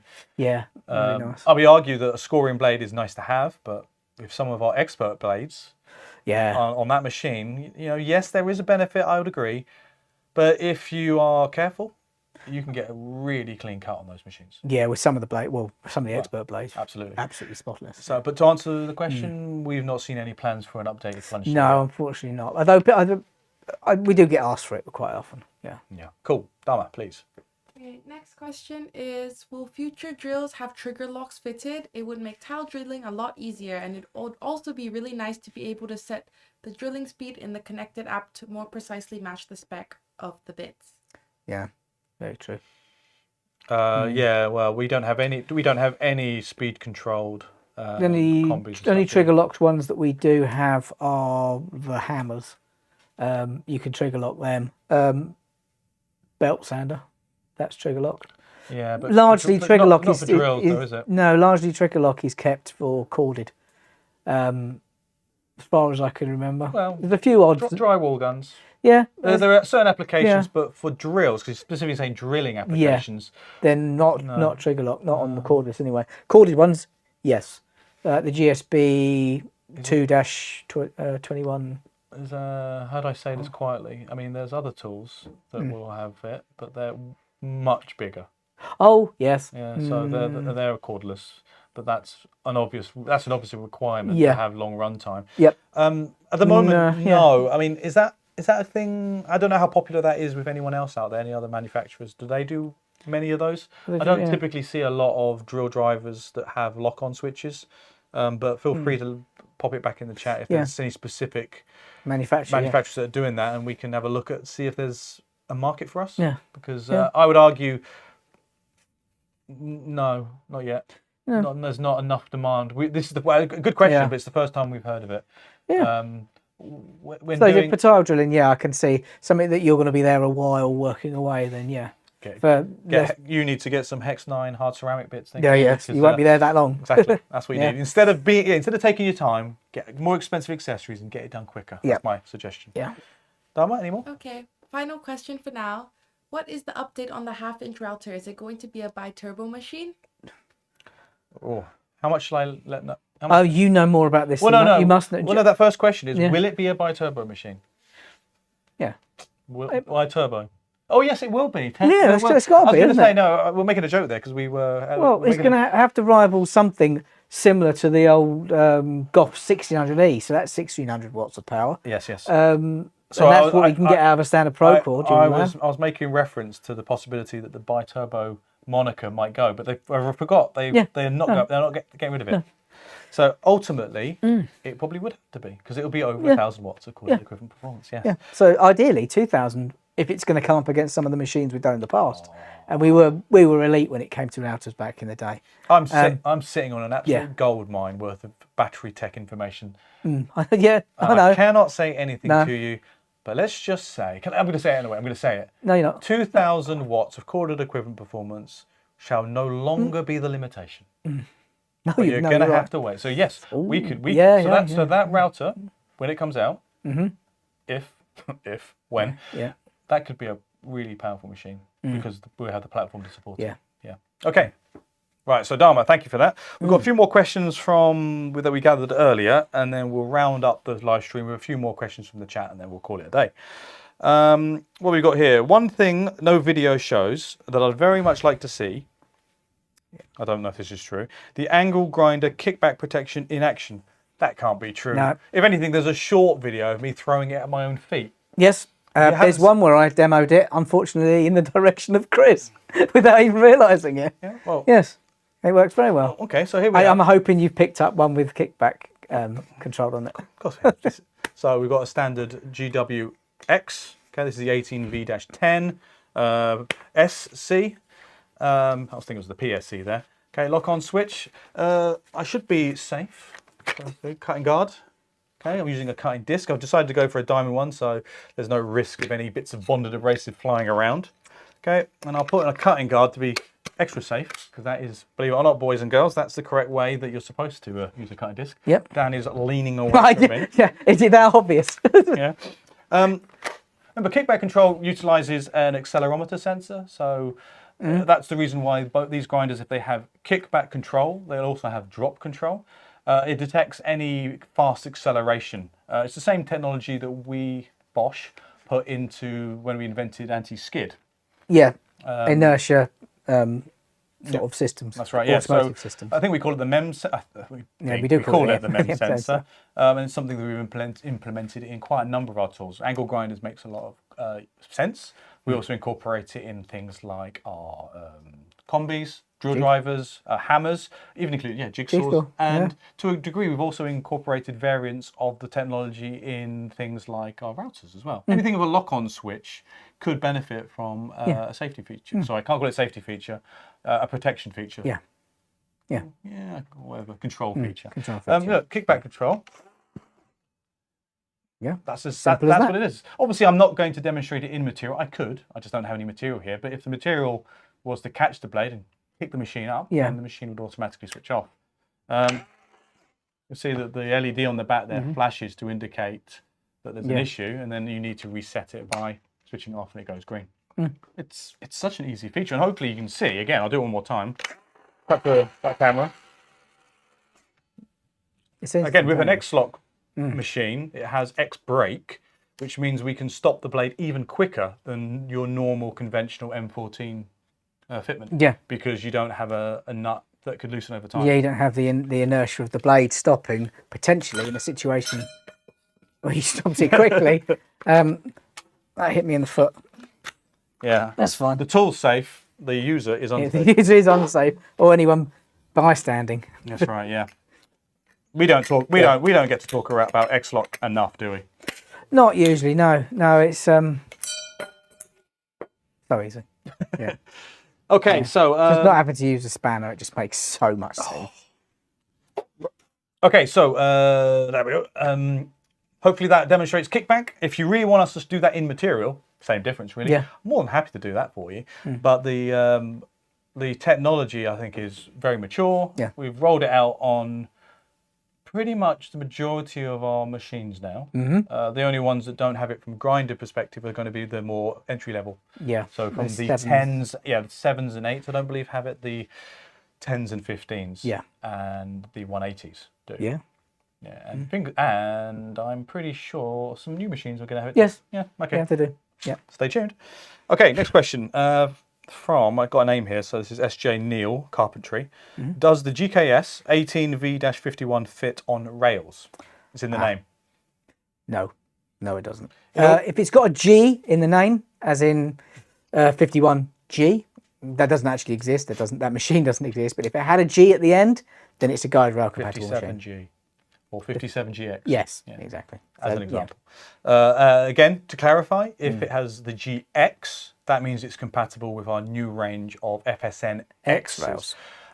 So yeah, but the GX was also compatible with the normal FSN rails. So just to clarify that extra point.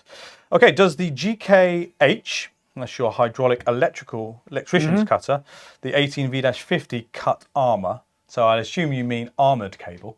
Yeah. We do not recommend it for that. No. It is designed for copper and aluminium only. And multi-strand. Multi-strand, yeah. I forget which types, but it's not the really fine stuff. Yeah. It's not the really thick core. Yeah. It's the two types of multi-strand that it's allowed to cut. Yeah. So it won't cut anything, especially stainless braided. No way. No, unfortunately not. Maybe in the future, do look at our maybe Klauka, for example, one of our AMPShare partners, and see whether or not they may perhaps have a more heavy-duty cutter. I know they do a lot of them. Yeah, it all depends on the material for the actual jaws. It has to be a hard material. Okay. Last one on this first list. I say list. Last one on my page. I've got one more page left. Why do you recommend SDS over using just normal drill bits? Probably a question we had on our last live stream, which was the 50-year anniversary of Bosch SDS Plus. Yeah, it depends what sort of machine you're running. If you're running say we talked about earlier, a corded, or what they class as an impact machine or a percussion hammer machine, you need it. Then you need that when you're using a masonry drill bit. An SDS drill bit works slightly differently. It doesn't fit solidly into the holder. It's got back and forwards movement, which takes advantage of the pneumatic hammer action from an SDS tool. So they're a completely different mechanism internally that allows for drilling through much harder, denser material. So stone and more natural kind of materials, concrete for instance, something like that, you would need an SDS to get through. Although you could do it on a percussion drill, you'd be there all day and you'd go through multiple drill bits. SDS is specifically for those harder materials. Yeah, I was partially listening, but I was also reading some of the comments there in regards to the add-on question about the machine with a variable, a lock-on trigger. Maybe the question actually was, as an option, was maybe we could have some drill drivers or probably specialist drills that would have a speed wheel to reduce the maximum RPM. So you just takes the load off of the trigger. They used to have on the mains ones, they'd have a trigger, but there'd be a dial on it where you could dial the maximum down and then pin the trigger wherever you wanted it. No, it was GSBs. The corded GSBs had it as well. Not the 110s, because I had a question about this. The 110s, but they were the non-combis, weren't they? Yeah, they were the fixed chucks. Yeah, fixed chucks, but they did have the... we used to refer them as precision drills, didn't they? Yeah, they were the precision drills, which was the equivalent of your GSR now. But they were the GSBs, which are the combis, but corded combis. basically, and they had the same percussion mechanism. So you'd use that for drilling brick walls, block walls, that sort of thing. Be perfect. But when it comes to concrete and natural stone, then you go for SDS. Yeah. So yeah, I guess while I was reading the comments there, you covered the point of SDS, didn't you? Cool. Okay, so let's have a look. Anyone in there? So Dharma, while I'm reading the comments here, have you got any more you'd like to share with us? Yeah, I mean, firstly, it's not a question, but you can also see it on the screen. It's just a thought. Maybe we should have more tool demos in the live streams. Now, I hope it's a double-edged sword, really, isn't it? Because we know the tools will do it, but whether we can do it justice on camera sometimes is a bit tricky. Yeah. So I think what I've hinted a few times that Dan and I, or the training department, is going to be moving site. We're going to move to a new building, and obviously the building we're in now, which is obviously a really great training center, but it's not really. It wasn't never designed for like to use in a digital way. Yeah. It was more to this was a classroom originally. Yeah, this was originally the measuring tool classroom. You can't see it, there's a little projector up there. So we had to modify some of the facilities we've got here, and I think we've done a pretty good job. But the issue I've always said is there isn't sufficient dust extraction in this room for us to do proper hands-on. We've done limited hands-on with portable dust extractors, but we do not have a proper LEV system or the ability to remove dust. And you can imagine there's a lot of electronic equipment, camera equipment. The last thing I want to be doing is, I don't know, grinding metal anywhere near camera sensors and things like that. So what the alternative would be is that we sometimes pre-record. We could, and we have done, pre-record some material in the workshops where it's obviously the right place to do it. But what we really want to do, as you've described there, is a live demonstration, more live demonstrations. This is something hopefully we're going to be able to do in the new building and the new training center. So we'll have a dedicated studio that, fingers crossed, will be at least a bit bigger and able to deal with more applications, but a much nicer workshop to do. Ideally, we want to spec it with a central extraction system that we can hardwire pipe to all of the areas we need it, and maybe even the studio as well. So we'll have actually inbuilt extraction for that sort of thing. So that might work. I'm listening to that is Jorrit taking a piss out of my beard. He's asking whether or not, what product would I use for trimming my beard? Which we use perhaps a That's brush a relevant cutter question. or a hedge cutter. I'm like, I don't think it deserves such excellent tools. Only a little pruner is necessary for my Pro pruner. My appalling facial hair. It's pretty good. Remember, I'm half Asian, so I'm doing quite well. Dharma, any more? Yeah. Is there any news on an 18-volt battery and maybe 12-volt USB-C phone/laptop charger? Is there there's probably enough wattage out of some of the Procore batteries to run some laptops, because what do laptops normally require? 65 plus watts. Yeah. But no, there's maybe it's possible. Let's say it's possible, but it's not a focus product. I think the closest we've got at the moment is the little power bank thing that fits on the batteries, but there's nowhere near that. No. So nice to have. I think what might be more likely is we come out with a battery generator. So something where you put in a whole bunch of batteries and then you'd get your DC out. Yep. DC AC, sorry. Whatever. Sorry, DC. You'd have to have a rectifier in there. No, that's what I mean. Rectifier in it to make it AC. So you'd have it as a Jenny, right? Have I gone mad? Yeah, no, you're right. Yeah, it's a rectifier. Yeah, so I was trying to work it out. So you'd be able to run mains machines off essentially a bank of bays. Maybe you'd have loads of Procore batteries in this generator, and then you'd be able to get your mains power equivalent out of it. That'd be, if that becomes something that we develop, then maybe that would then end up with more of those kinds of things. But I think we've done interesting things in the past with that sort of tech, haven't we? Well, you mean the old lawn and garden charger? Yeah. But this one, as I said, that was Pro. That was lawn and garden. Sorry, I meant the Pro Garden charger, which was just a big battery bank. But this concept that I've seen inklings of, maybe again, literally banks of batteries that are all running. Yeah, I saw an early illustration. Concept, I think. Concept. I mean, again, if that's something you're interested in, battery generators, let us know. Again, we can ask questions about whether or not that's something that is being developed. To answer your question, however, definitely nothing in the short term. No. Cool. Dama, please. Okay, another question is, are you making larger 20-inch and above sizes of your bi-turbo brushless chainsaws? Are we? Yes, there are plans to make bigger chainsaws. Yes, there are. Yep. I can't give you dates. No, I asked about this quite recently. Yeah, I think we When told we were- everyone that we were going to that blast off. Yes. So we went to a lawn and garden event. Next year is going to be very, very interesting when it comes to lawn and garden products. More products. We've run out of wool to put them on. I've run out of brain. We need a bigger training I centre. need a bigger brain. Just to get the stuff in. No, I need a bigger brain to remember Yeah. all this stuff. My skill At set. least they make the names easy to understand. Do they? No, they don't. On the roadmap, Yeah. we know that there are some more chainsaws coming for sure. Yes. Bigger and smaller. You've obviously seen two of the new pruning saws that come out, the 20 and the 15. There may also be the potential on having some dual battery machines coming out, like the Felling saw. yeah. I mean, would something you like guys that want a would be felling? nice. Is that what you're looking for? Are you guys looking for a cordless tree felling saw, or are you looking for something just a little bigger than the 40? So let us know. But we can only tell you that we are bringing more chainsaws to the range. It's not going to be just the 3 that we've got, but they are definitely not going to be this year. Okay. Final question. I mean, there was a few questions about this, about a larger router. So any plans for a larger router with 88mm depth of plunge, 110 volt? I don't know too much of the specific details of the router that's coming, the 1/2 inch. It's too early. It's just it's more the point that we are. I would imagine we're not ignoring the concept of a 1/2 inch 18-volt router. Yeah, and it stands to reason that there'll probably be a corded version. 110, on the other hand, I'm not sure.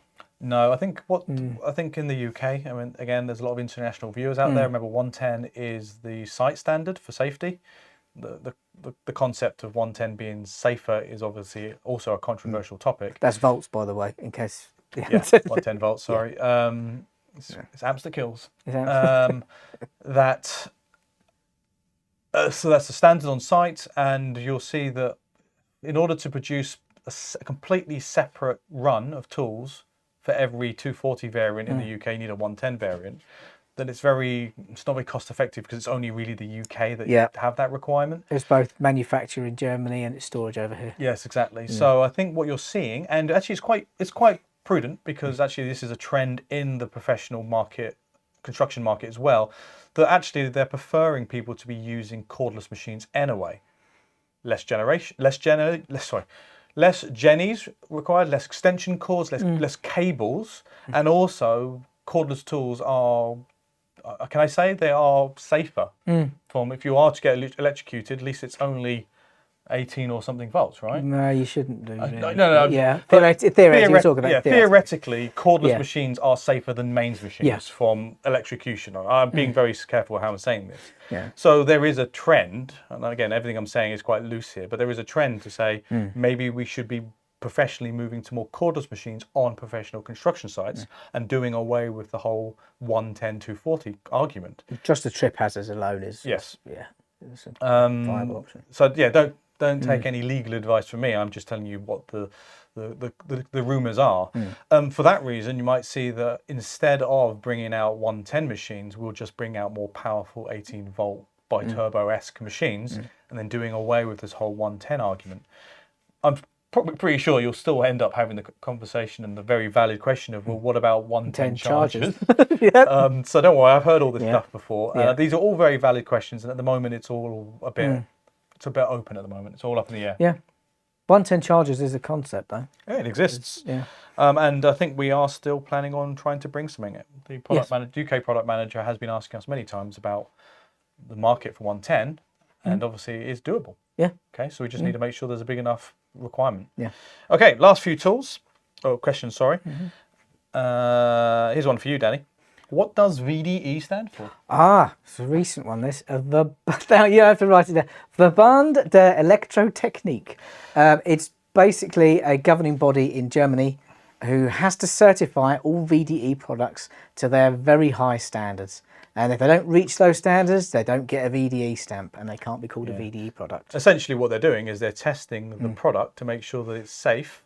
Well, no, I say safe. Yes, it is safe. Or not resistant, what's the word I'm looking for? Insulated against 1,000 volts or AC or 1,500 DC. Yeah. And they check for minimum limitations on the shoulders that you get on the handles to prevent your hand slipping forwards.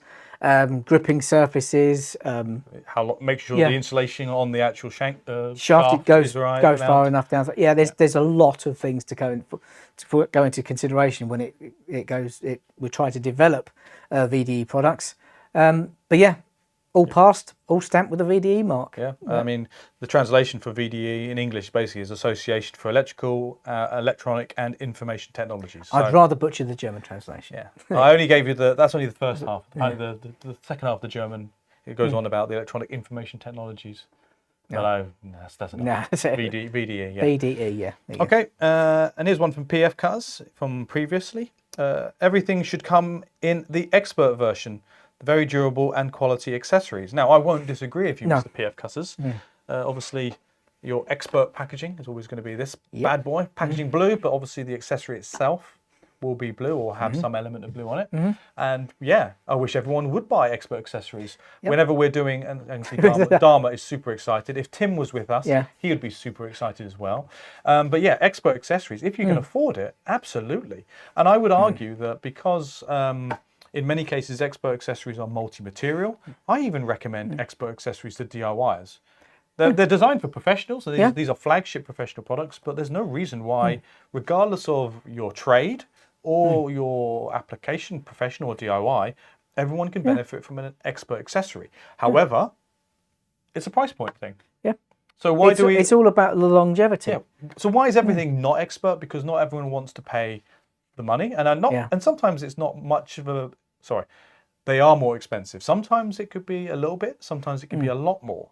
However, the argument we've always made is that cost per cut or hole or whatever your metric is, you're typically, nearly all the time, you're going to be getting a benefit out of an expert accessory. You're just having to pay that slightly larger initial outlay for improved performance and durability.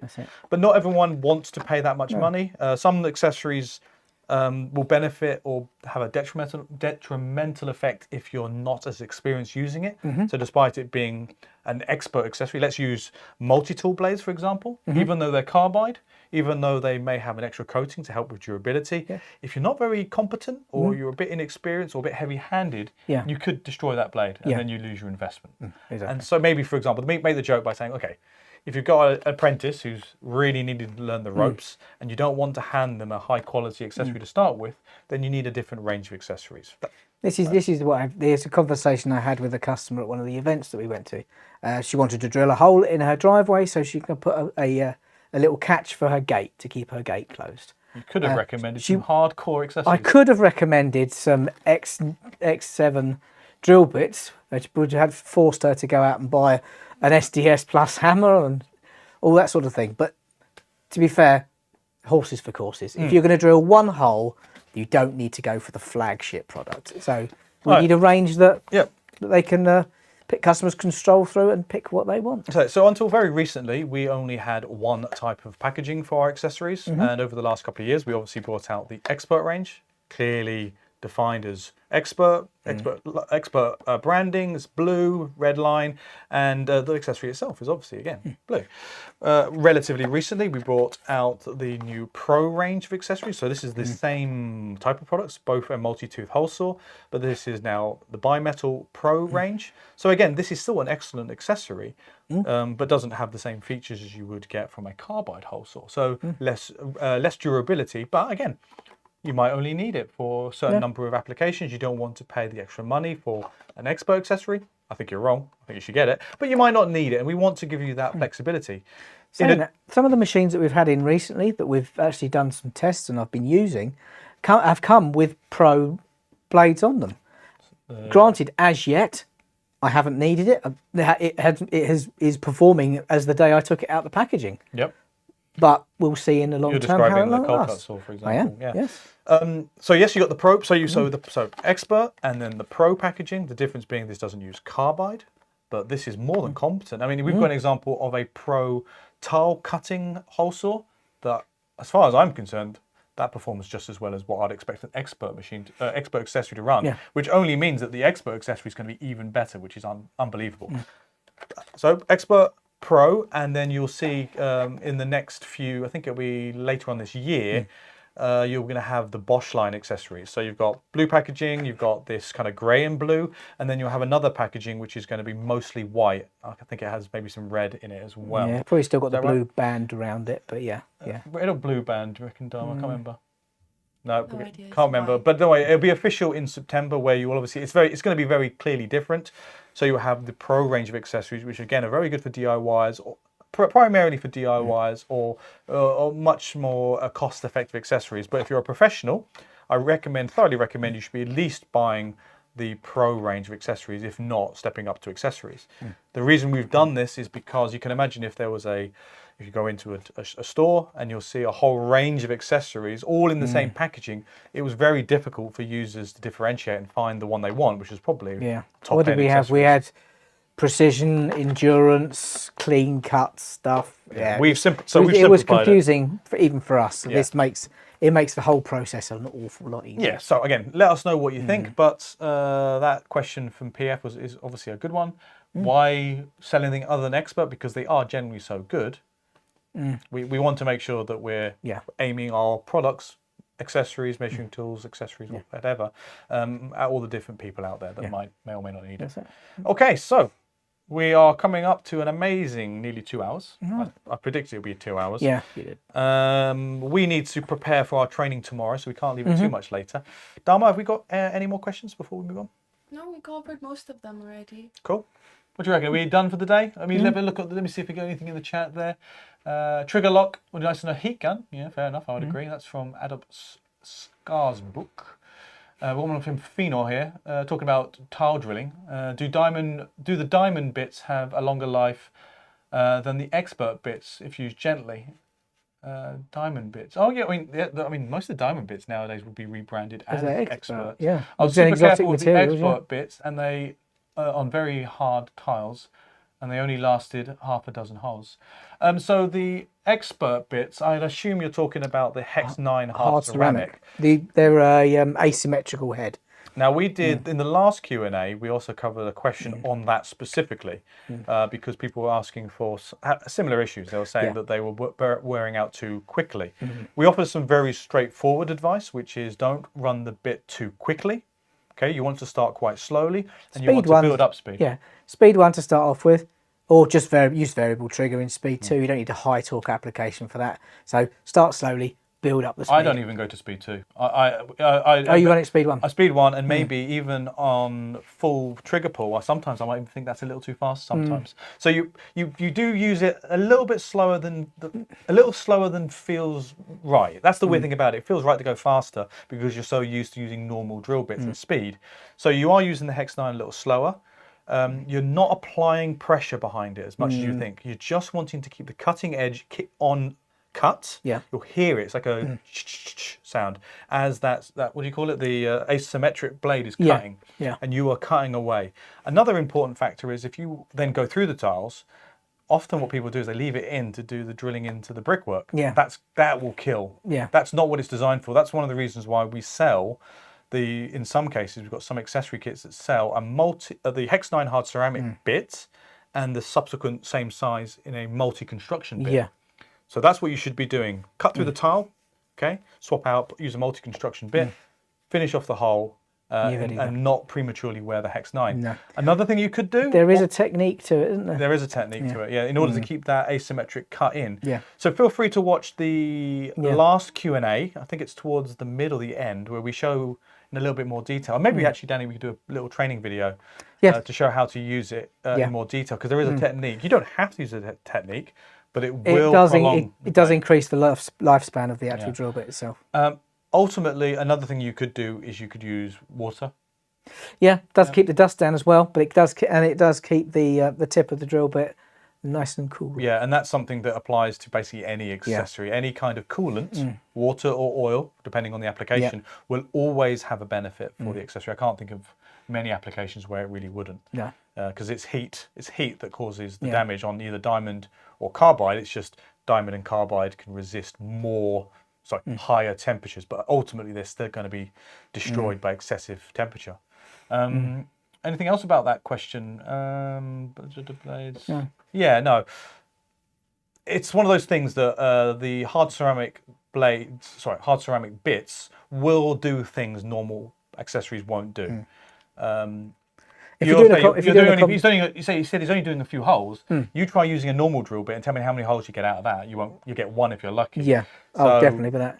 there are ways to make it last longer, but also ultimately you are doing something with the normal bits would fail before finishing one hole. Yeah. If you're doing a combination of soft tile and porcelain or hard tile, that's the drill bit for you anyway, because it works perfectly on both. You blink and you'll miss it when it comes to the soft tile though. They're really, really quick. But don't underestimate alternatives. So we've got a wide range of different accessories that are in the diamond range. From drill bits, we've got the wax filled. Yep. I guess they're drill bits still, aren't they? They remind me of hole saws really, but yes, we've got the wax filled bits. They're quite expensive, but again, you get what you pay for. You're more longevity. Then you also do the angle grinder, hole saw or tile cutting bits. Yep. I think we must have done it. I feel like we did a live stream on it. I'm sure we did. But there are other X-Lock, I'd imagine, because they've definitely got them on the X-Lock kits. So, yeah. So there are alternative ways of cutting different material, different diameters and different speeds. The Hex 9 hard ceramics is probably on the lower end of the expert range and pricing options that are out there. You can go much more expensive, I think, and get more longevity. But we thought that the Hex 9 is the right, how to describe it? It's the right price point for a majority of people out there, and it's to just overcome people struggling with carbide drill bits because that's not doesn't cut the mustard when it comes to porcelain, for example. Good for soft tile for sure. You wear them out quickly on a hard tile. Yeah. Let's see if any more we got here. We got here. Would there be a new plunge saw? Oh, hello. there you go. GX model. Well, we know that there's a new GX model coming out, don't we? Yeah. What's that one from Fina there? Oh, let me answer that one your first. Funky German colleague. We're not. I haven't seen anything in the roadmap to have a GX plunge saw. That would be quite nice.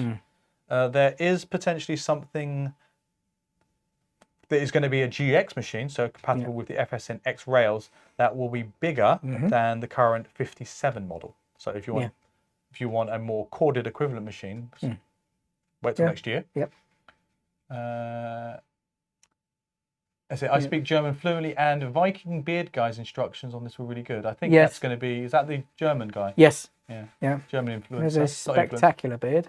I'm working on it. You're working on it. I can't get the height, as in I'm sure he's probably about 6'7". Yeah. But I'm working on the beard. The bits are getting hot though. While the Pro Diamond bits use water. Okay, sure. Dan Pate. Hi, Dan and Chris. Is there any sign of a threaded rod cutter? Is there any signs? As an HVAC engineer, that would make perfect sense for hanging your duct in. Maybe. Stay tuned. Yep. Sooner rather than later, I think. Yeah.